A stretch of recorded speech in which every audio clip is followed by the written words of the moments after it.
Manga-Waido. My name is Shohei Kawai. I work at a furniture store that's been in our family from our grandparents' generation. It's a small store, but we pick out each and every piece of the material ourselves, and many of our customers are repeat clients. We're also gaining traction thanks to online reviews. I started working out of high school, and at first, I only worked with production, so I know how to make the products. However, I like to interact with people rather than work quietly at a table. So now I'm allowed to go out and work sales. I take custom orders or sell existing items. I also go out to make sure our products that we sold are doing well. It was busy, but I enjoyed meeting a variety of people. I also was never tired of seeing our clients smile, so I love my job very much. Everything except this guy. Kawai, it's a big job! You must be happy! Koki Goto. He's the son of a famous hardware store owner. My grandparents have always been in business with the Goto hardware store, so we make complete custom products for their business. We still take their orders preferentially, but you're able to eat because of us! You should be thankful! I'm not sure what got to this guy's head, but he's always looking down on me. We go back to middle school, but he's always been like, your dad's company would go under if we abandon you. Or, if you appreciate me, you need to go buy me a juice. If you don't, I'm gonna tell on you to my father. Or things like that. He's still technically older than me, and I didn't want to cause a fuss and make my parents pay the price. I was still young, and I didn't really understand the details, so I thought that he was in charge. I did my best to stay in his good graces. I didn't expect this to continue after we were adults, though. He would say, I'm going to a large corporation without taking over the company business. So I always thought that I'd only have to deal with him in school, but he is a client, but I only see him a few times a month, so I'm just gonna keep everything quiet and calm. That's how we were dealing with each other. However, I realized I could no longer keep saying that. We are thinking of the concept, the Japanese house. We would like to order a fully custom interior. You're ordering from us? Thank you so much. First, bring me a test design. Understood. Can you share some details with me? Your budget, your ideas, when you'd like it all to be completed, etc.? Well, if it's Japanese, I don't care. So you just figure something out. Huh? I was completely confused by the crudeness of everything. However, I figured that based on his personality, it's not like I would get anything out of him by asking. I'll just make suggestions and come up with something ourselves. Afterwards, I kept contacting Goto and sending suggestion plans. He was always busy going out for barbecues or parties. You again? I'm going home! I'm gonna meet with some women, so stop calling me over dumb crap! I told you yesterday, if you don't confirm and accept the terms of our contract, we can't continue with the project. Nail? Oh, I checked it. That's fine. Just go with that and show me the test product. Okay, then please sign the contract. Okay, fine. I'll make one of the orderlies carry the signed contract to you tomorrow. Is that okay? I need to go to my meeting now. Don't call me! The next day, one of his employees brought paperwork, but the signatures were all a mess. I'm sure the employee was aware that I was tired of this. I'm so sorry for my boss. He kept bowing, and I felt bad for him. Whatever the case may be, I received a signed contract so we could move forward. We started working on the test piece for the Japanese house, but it took even longer from there. What is this table? This is not what we imagined. But we created it based on the contract you signed. This is terrible! You really don't have any sense of design! Color, the shape, the quality, it's all bad! Do it over! We will need to take additional fees after the third trial piece. Is that okay? What? How are you gonna act like that? The big-time company, me, is ordering. Just remake the trial pieces for free. Can't do that! Even though they're test pieces, they still take time and money. The designers and artisans are all pushing back other orders and staying late to make your products. It's in the contract that you signed. We will need you to pay. Okay, fine, whatever, I'll pay it. Just go make it over again. God, you're so annoying. I'll just need another signature to our addendum and... Oh my God, here! This is what you want, right? Go home! Getting more pissed watching your poor face.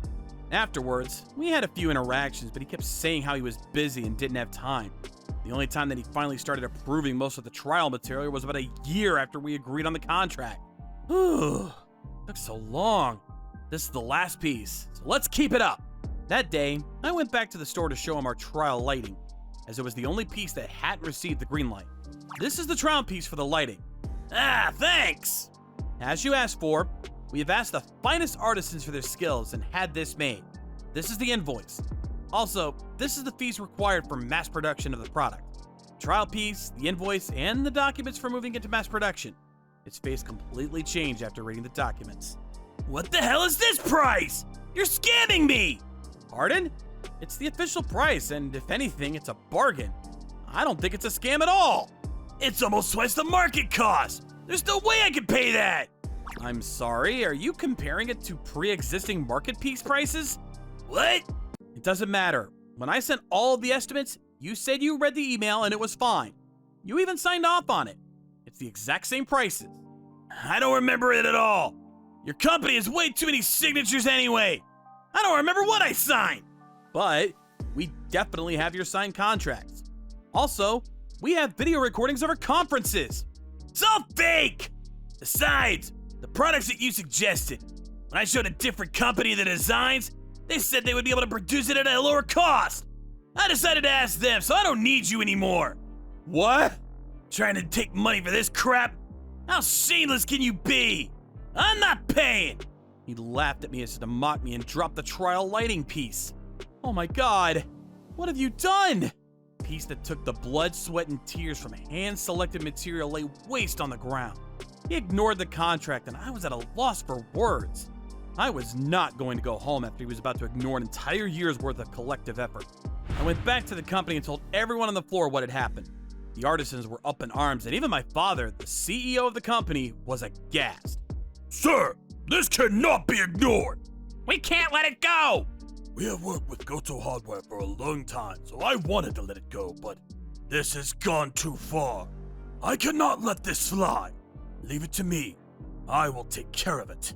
My father went straight to Goto's company. I followed him, but the normally kind and gentle father I knew was nowhere to be found.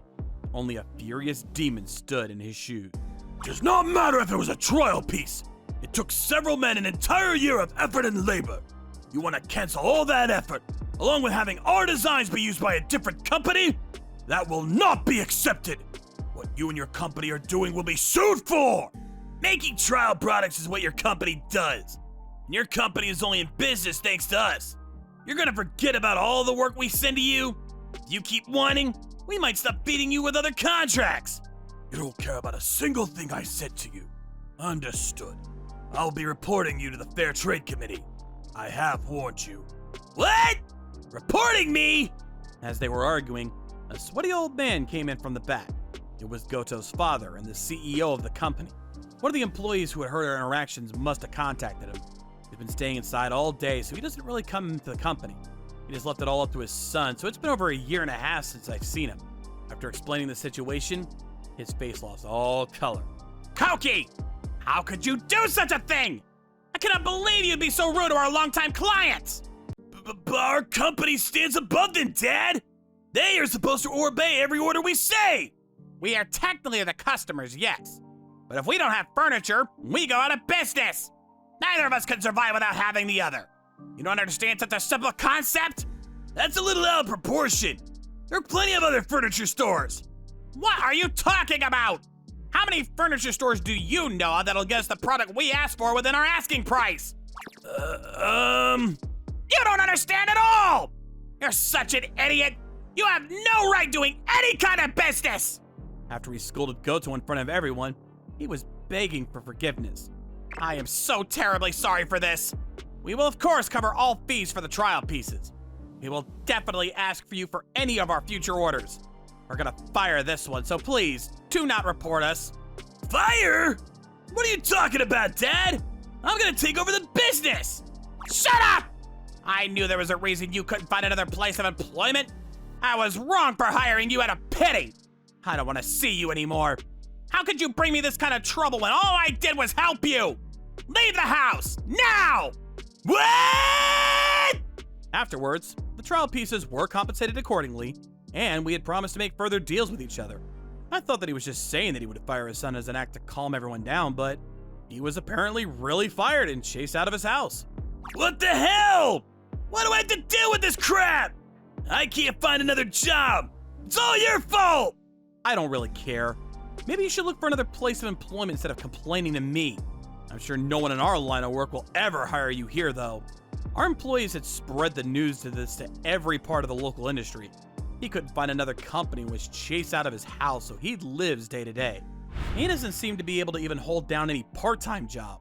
I saw him at the park the other day staring at nothing. He was skinny and grew a beard.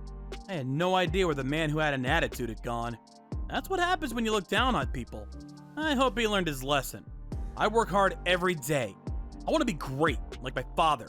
I'm gonna work hard!